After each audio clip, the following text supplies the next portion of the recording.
I'd love to introduce, it's a great honor to introduce Michael Naylor, author and counselor. He is the director of the main Enneagram Center for Transformation and Well-Being.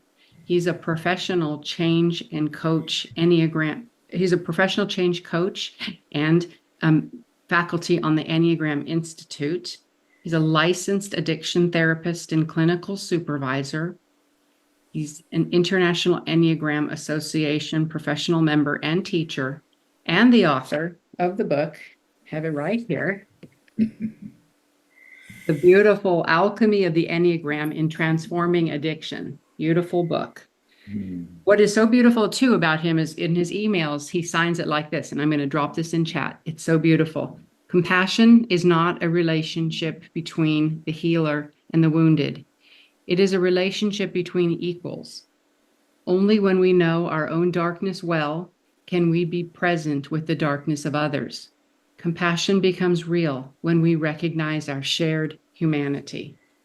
So I would like to now please turn it over to Michael as he's going to illuminate what it's like to be a type 6 in the Enneagram. Thank you, Michael. Yeah, thank you, Melissa, and welcome everyone. Yes, we're talking about the type 6 today, and before I go into that type, to say a little bit about myself, that I'm been in recovery. I'm in my about my 42nd, 43rd year. I lost track in between years, but I came to the Enneagram in the 15th year of my sobriety. Because I was going through a lot of suffering that the 12 steps in the program were not meant to alleviate. And it had to do with my my inner world, my inner emotional, intellectual, psychological world. And I came across the Enneagram. My teacher and coach said, read this book by Riso and read about the type 4. And I did. And what was amazing is it described my interior feelings, thoughts, patterns that I had to a T, and really showed me what I think Bill Wilson is talking about when he said, after you get sober, you start dealing with the underlying issues. And my feeling around my own recovery was that AA and my recovery there prepared me for being able to go down deeper into my own emotional suffering from childhood, teen years, etc. And so one of the things, in early on in recovery in AA, there was a lot of sort of tension around the idea of even talking about the fact that you needed counseling. And of course, that was, 40 years ago. It's come a long way since then in a lot of different ways. But my experience has been that when men and women come into recovery, if they don't get to looking at their own emotional impressions they took in as a little boy or little girl, is that they can have a good recovery, but they'll hit a stuck point where suddenly, because they're not dealing with some of the undigested suffering, that they really start to suffer. And that's not a bad thing if they keep in mind that when you come into recovery, all the work I did in the 12 steps was preparation for being able to bear with the challenge of going underneath the surface into core patterns of suffering. So, there's an opportunity for people to realize that this idea that you get sober and then you're on a nice journey up the path with no bumps, it's more like big dips along the way, and I found in my recovery, about every third year, there's something that comes up that I've never seen before, and I have to go back and get help, new support that I haven't had before, and there seems to be no end to the issues I get to explore in the course of my lifetime. And but the point being for myself is that when I discovered the Enneagram, it gave me this wide open look at my patterns and some capacities and knowledge for how to navigate them and to start to heal the negative side of personality patterns. So whatever your type is, you're going to have inherently both negative and positive capacities. And to the extent that you are suffering with undigested suffering, the negative patterns, which are protective in nature, will have more ability to sort of move through you than accessing the very best of the types. So the healing really is around how do I begin to detach from my habits that I developed as a little guy or a little girl, and to make room more for the very best of me to come forward, which I would call my essence or my soul. So we divide the person up. I guess you could say it's a division from the standpoint that we have a personality, which is what we kind of navigate reality with.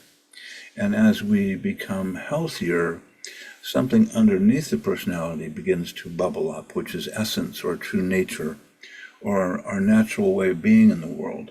And so part of the work in recovery is how do I learn to relax and release all the different conditioned ways I was taught as a little one that block my inner light or my soul.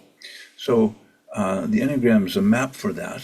And then, after you have the Enneagram, then you have, this journey to find out what are the practices that actually begin to allow my inner light to come forward. So that said, I want to go into the type 6, and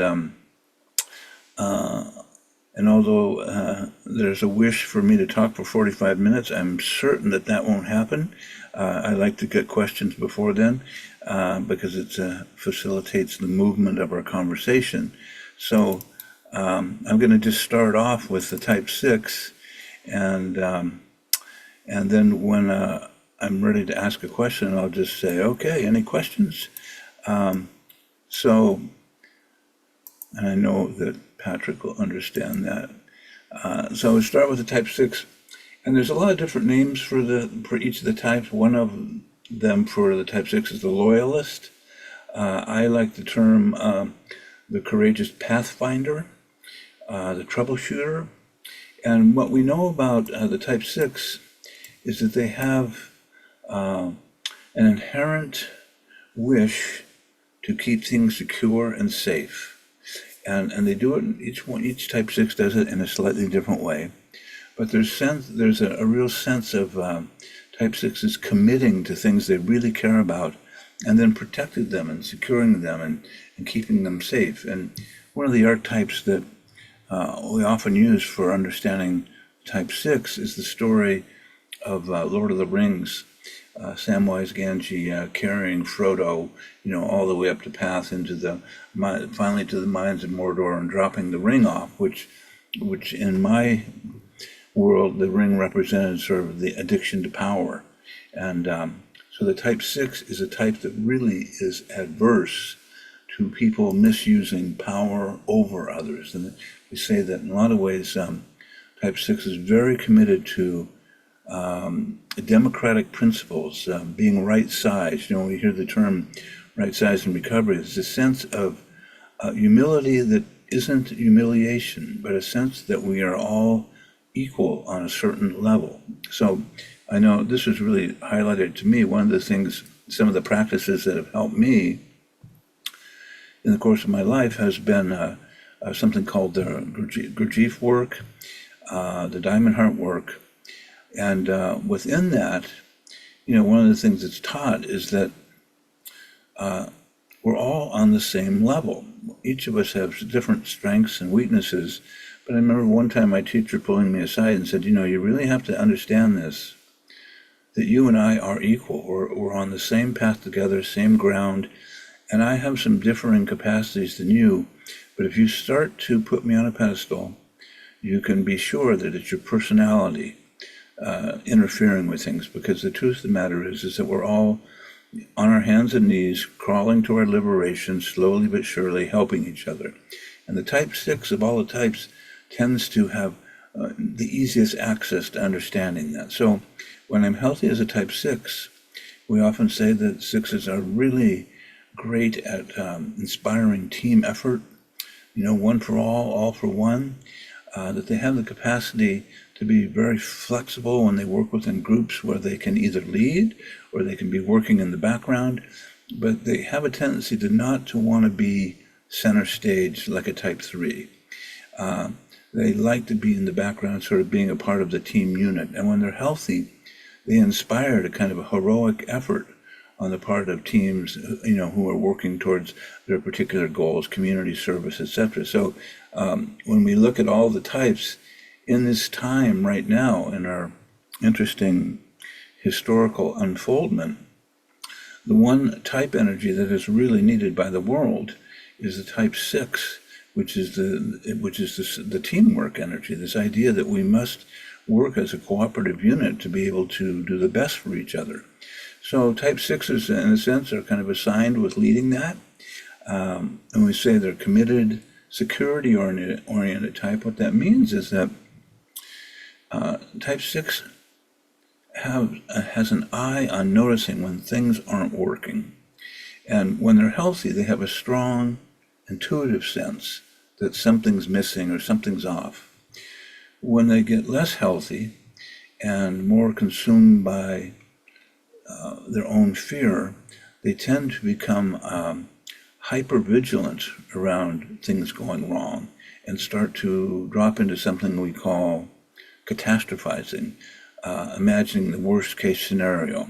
So I'm going to go down the levels of health in a second, but just to let you know that, the healthy 6 shows up differently than the average or unhealthy 6. And part of the work is to notice, when am I in the unhealthy range and when do I need to ask for help?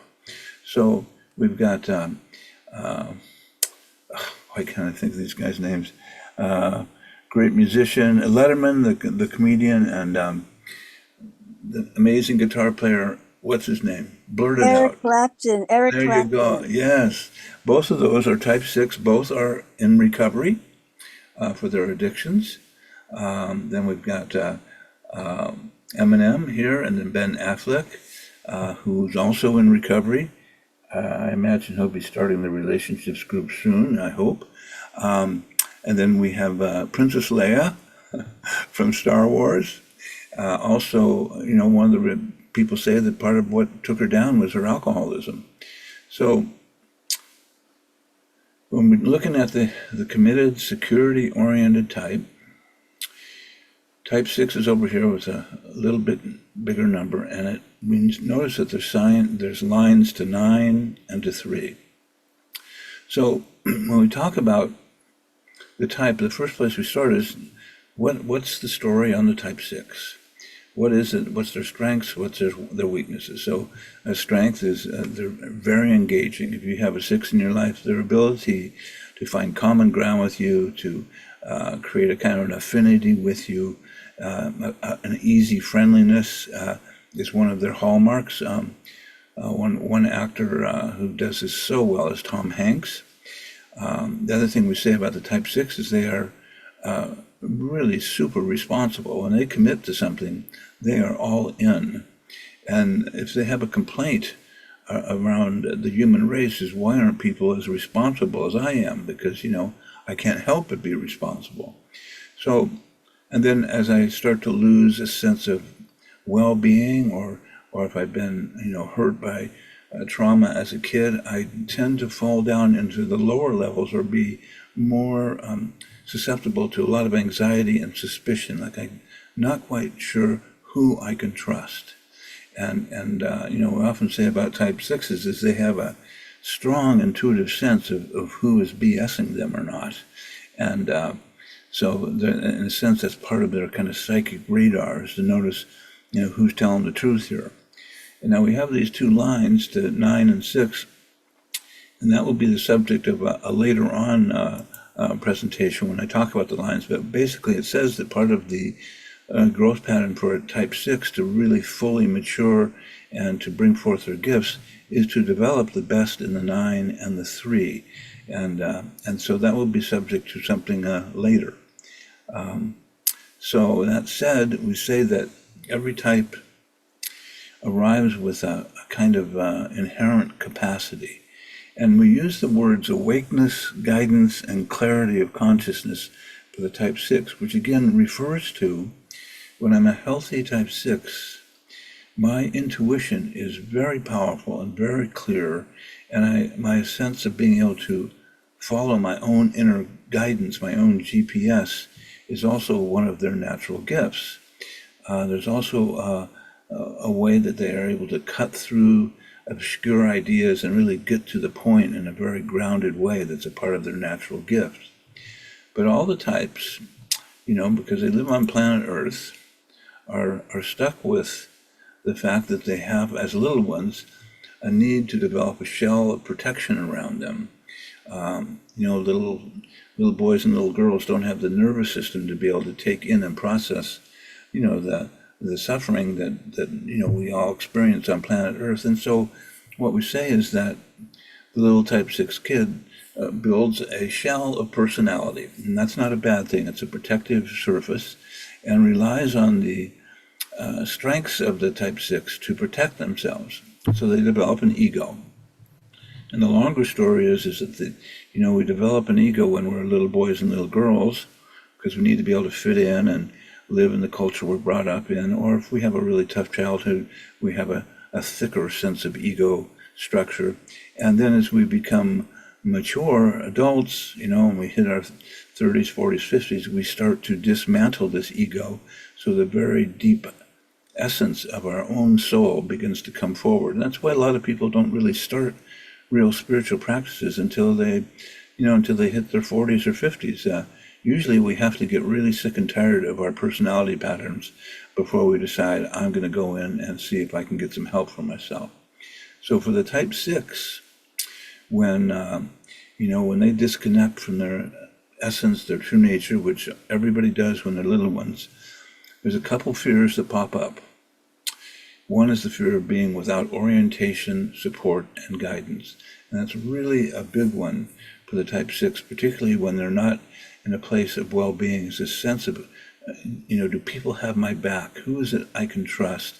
And can I trust myself? And there's this kind of thing that type 6s get caught in. It's kind of ping-ponging back and forth between not trusting you and then not trusting themselves, and just really having a very difficult time landing in a sense of confidence about what they're interpreting or what they're seeing or what their skills are. So the basic fear, when this gets triggered, we say that the basic fear, in a sense, kind of really brings us back to a place of terrible vulnerability, a sense of feeling powerless. And for all the types, when their basic fear gets triggered, their defensive patterns of their type really come to the fore. So for type 6, one of the protective patterns is being over-responsible for things, taking on too many jobs to make sure that they have enough support systems that might have their back if things are going difficult or are difficult for them. So they start to become overly responsible as a way of quelling their fear and overextending themselves. The secondary fears of being unreliable, ungrounded, and unprepared. And there's this fear for the type 6 around, if I'm not prepared, if I don't do the job the way I'm supposed to, I will lose the supports that help me feel safe.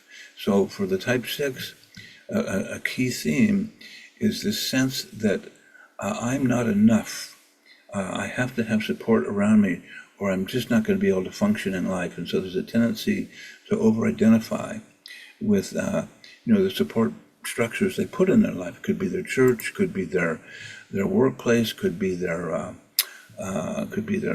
spiritual path, etc. But there's a sense that I cannot violate any of my connections with groups, or I'm going to be just, in a sense, left out on the street with no supports around me. So there's a real fear for type 6s of abandonment, of being abandoned by the pack, or suddenly losing my way and not knowing what the rules are and where we're headed. There was a great movie, what is it called? Well, I'll come back to it. So you got the two fears, and then you have the desires of the 6, which is to find a trustworthy orientation. What is it I can trust? What is it I can give my life to? And then what do I got to do to make sure I don't lose my supports? So the basic desire is healthy, which is I want to find out what's trustworthy here. And the problem is that when I'm not in a place of well-being, my capacity to choose a healthy orientation becomes very confusing and diffused, and I have a hard time choosing what it is that will really guide me. So I make mistakes.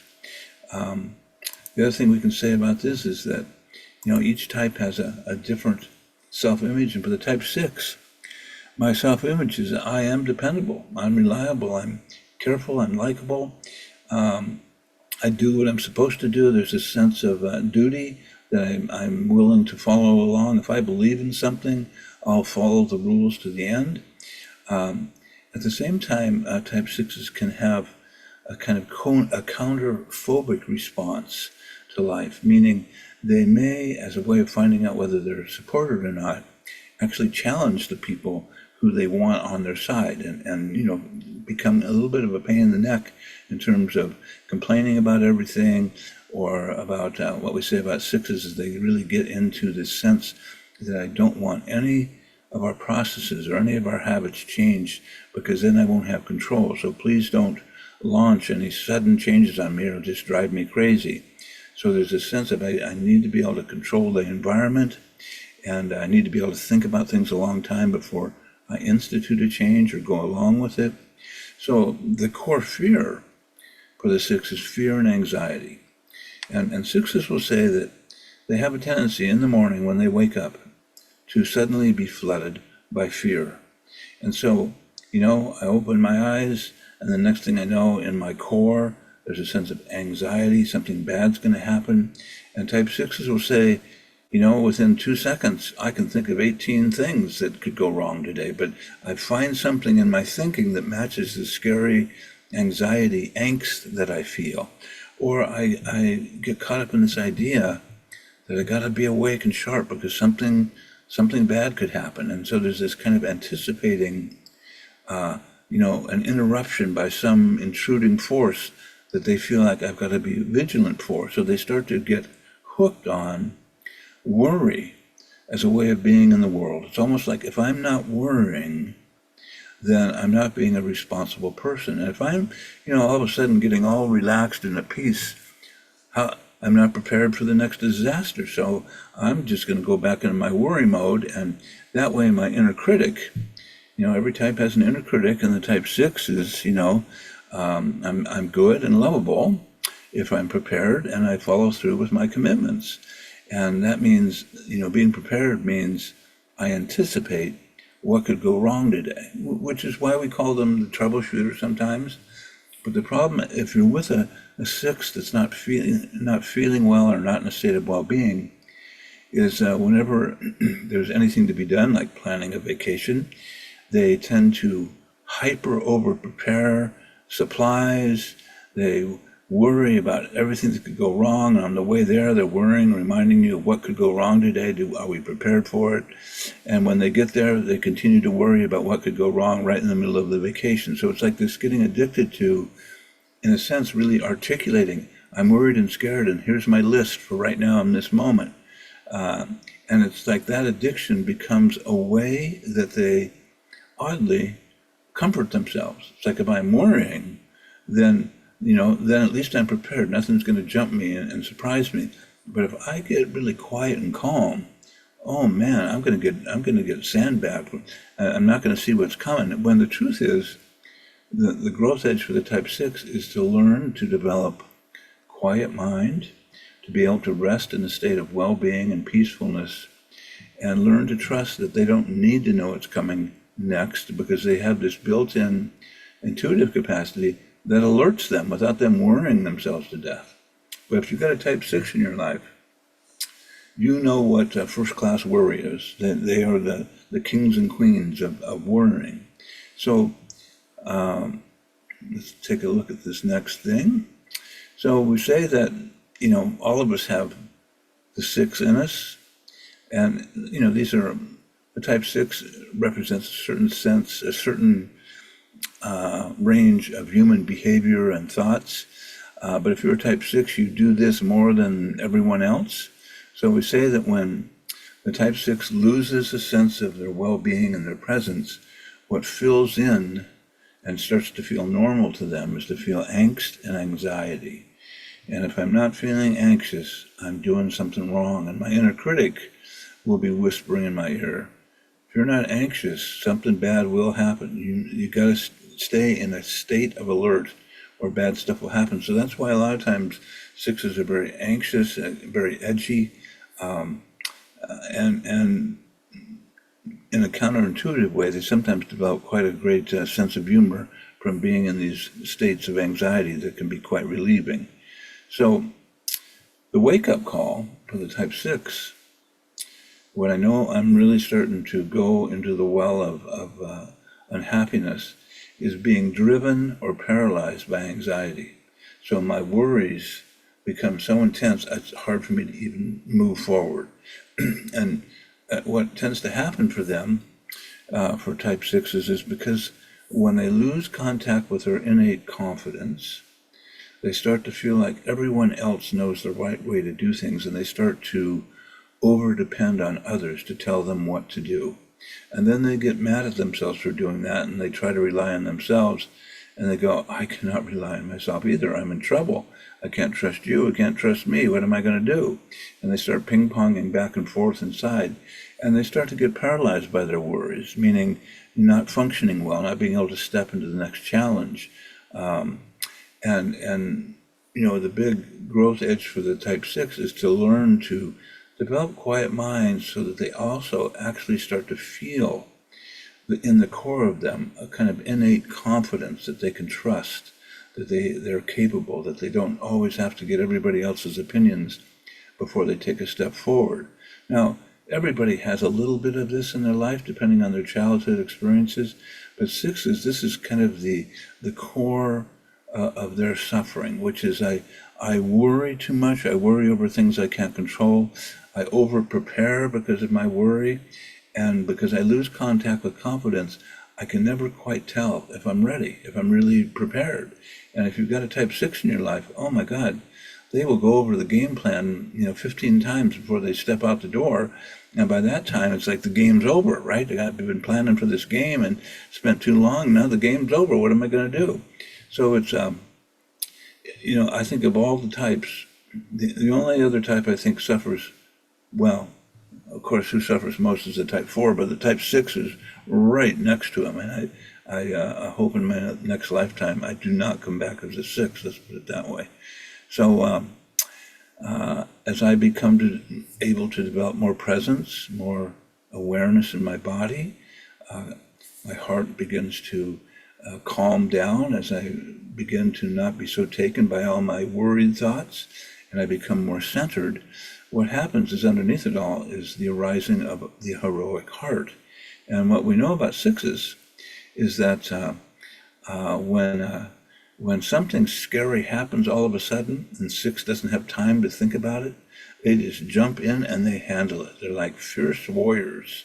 And you think, how the heck did that happen? And usually you're just this neurotic, scared creature that's looking for the next thing that could go wrong. And then we just had an emergency, and you became this powerful, confident person and handled the emergency.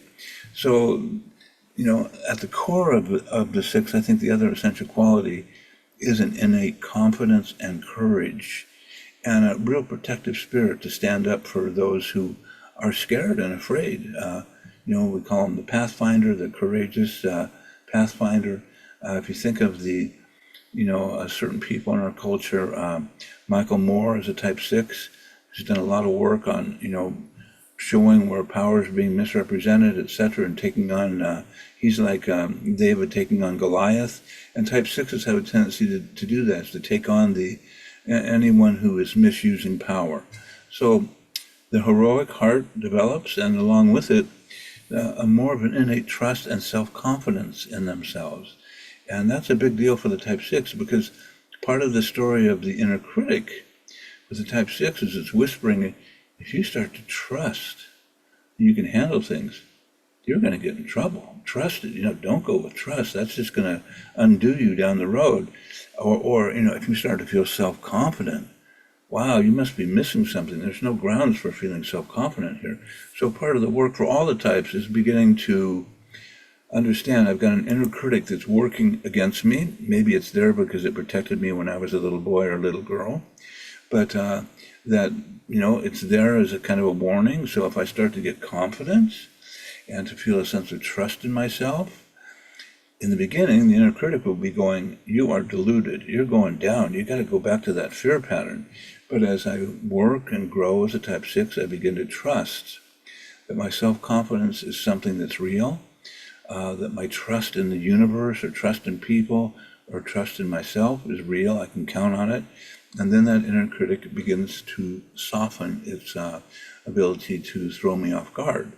So, okay. So, to the levels.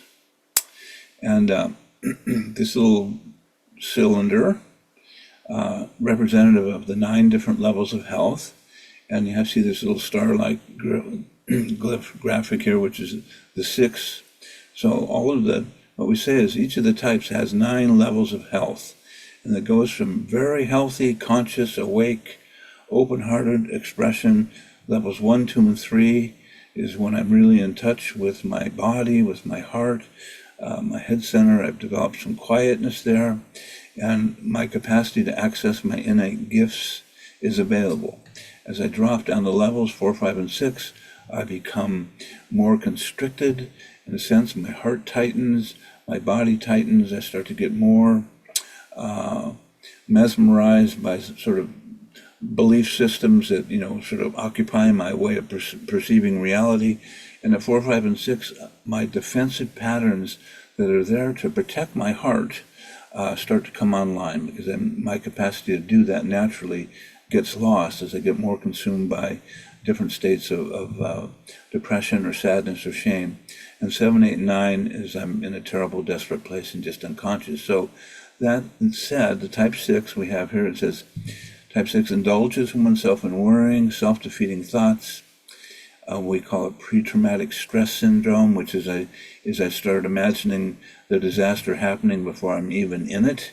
And, some type 6s, the way they prepare is to imagine the catastrophe over and over again so they feel like they won't be surprised by it. But they're usually so anxiety-filled at the end of that preparation that it wasn't really good for them. My tendency also is to indulge in a lot of doubt and to not have faith in what I'm thinking or what other people are thinking, so I over-prepare. So at level 1 and 2, I have this kind of awakeness, alertness, a groundedness. There's an easy sanity available to me. My head center isn't clouded with 1,000 worry thoughts. Level 3, my capacity to be committed and to persevere on whatever it is my challenges are or whatever my commitments are. There's this capacity to show up, to be really conscious. And when I'm, living at these levels 1, 2, and 3, I have a natural positive regard for people and for myself.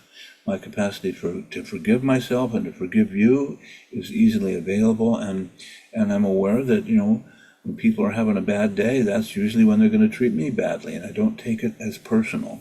But at level 4, we say that my fear patterns start to, in a sense, really intrude on me, and I become, overzealous at developing lots of affiliations, group supports to help me to feel secure.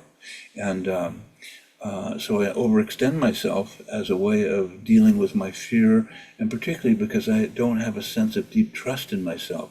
As I start to go down the levels, I more and more doubt myself, and I doubt the people around me. I get mistrusting of them. So I invest, I affiliate, and then I start to really get defensive. It's like kind of prickly.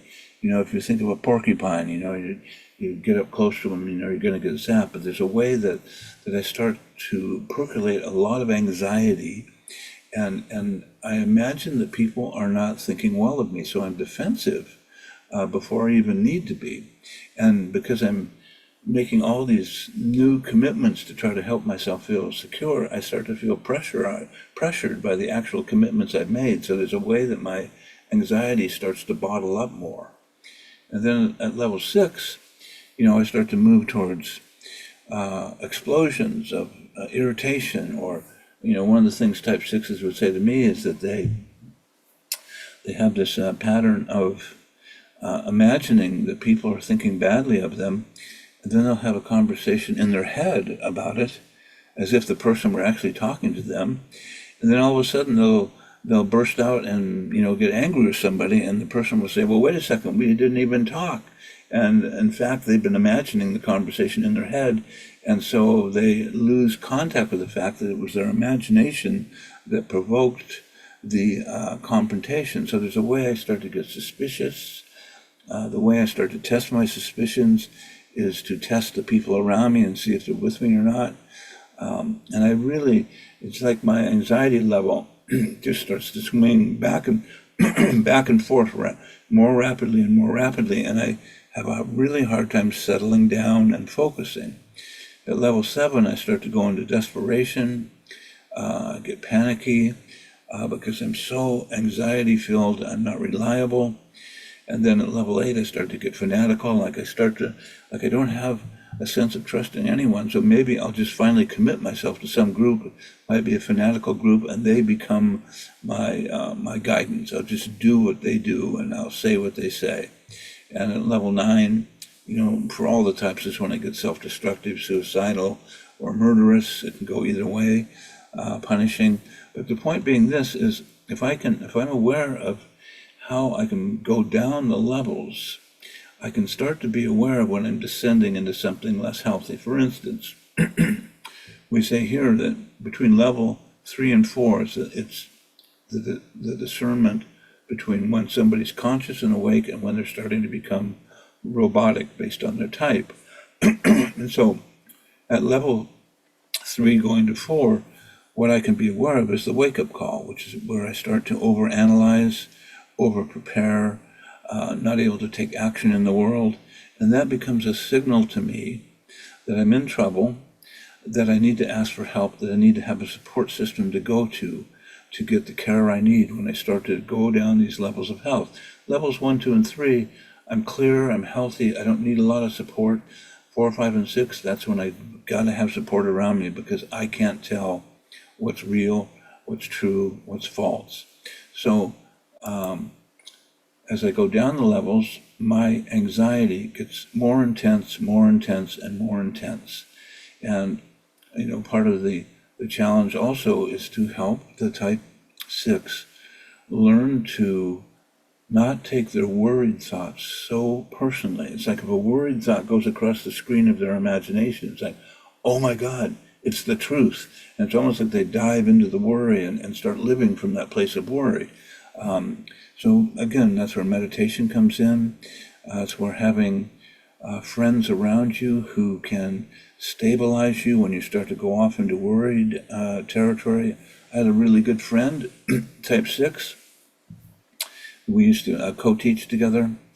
And about midway, second day of the workshop, she would come up to me and say, I'm imagining you're disappointed in my teaching and that you're mad at me. And I just have to check it out, otherwise it'll just keep spinning in my head. And I said, well, actually, I think you're doing a great job, and I'm really happy to be working with you. She says, phew, okay, that's good, thank you. That's just what I have to do, because if I don't say something, it just spins and spins. So that said, what else about the levels here? All of us we tend to, each of us live around level 4 on the edge of level 3. And we can notice, let's say, for instance, you go to a workshop where you really trust the people and you really go into a state of deep relaxation. And suddenly you're feeling a sense of inner confidence, inner trust, and it feels great. And you think, oh my God, I'm finally home. This is where I want to be for the rest of my life. And then after the 2 or 3 or 4 day workshop, you go home, and in a couple days, your old patterns are back spinning around in your head, and you think, what happened? I thought I'd, gone to the promised land, but I'm back in the same shell of suffering. And the point being is that we're going to go through periods of going up the levels and down the levels until we develop a more stable, higher level gravitational place that we live at. So part of inner work is moving my level of health up these channels to, hopefully getting to level 3 at some point. So let's see.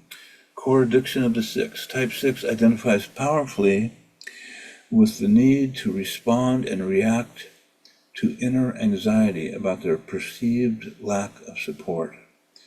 So again, type 6s take fear thoughts or worry thoughts very seriously and get over-attached to them and, believe them. It's like a worry thought comes along and it's like, oh my God, I've got to drop everything and take a look at this worry. So there's a way that they just get gravitationally pulled into anxiety and worry thoughts. And part of meditation practice is to learn how to touch those things and let them go.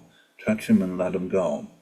And one of the things that I can resist is recognizing the support that I have around me and my own inner guidance. So, one of the things that type 6s are encouraged to develop is this capacity to start to listen to their intuition and to be able to feel it in their body, and then to begin experimenting with it by taking some action on it, starting with a small intuition and just leaning into it. Maybe the intuition is to call a friend. You just have a thought of a friend and you call them up and you discover, oh, they were just about ready to call me up. Isn't that interesting? There's something that connects us. And the other thing I think for 6s is just being able to notice when they're surrounded by support, but they're so used to feeling like they're not supported that they don't even notice it.